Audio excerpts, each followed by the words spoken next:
Let's roll some dice.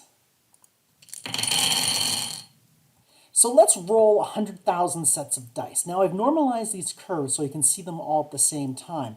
And I'm going to show you the theoretical average value and the theoretical maximum and minimum values of these dice rolls. So we roll 2 sets of dice and we get the curve that's almost perfectly triangular, because that's what it will be. It's 2 dice, and we see the average value is 7 and the maximum minimum is 2, and there's actual odds of hitting those numbers.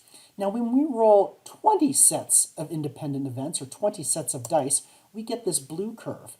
And this blue curve is much tighter. And as you can see, the odds of hitting those maximum minimum, very, very low. And this is how insurance works, because when we roll now 200 sets of dice, we get almost a perfect value, a very predictable number that never, ever even comes close to the minimum or maximum values. And this is one of the limitations of the Monte Carlo simulation approaches, that as you add more and more variables, you get a tighter and tighter distribution that ceases to reflect reality. Now, for those people who like numbers, we can see them right here in the top right-hand corner. The coefficient of variance is basically a normalized standard deviation. So you can see the width of curves in relation to other curves.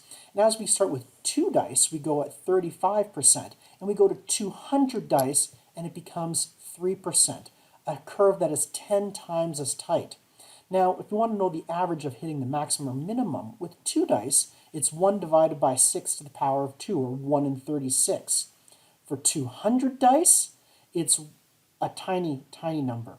It's like finding a single atom inside 100 billion suns. Basically a 0 chance.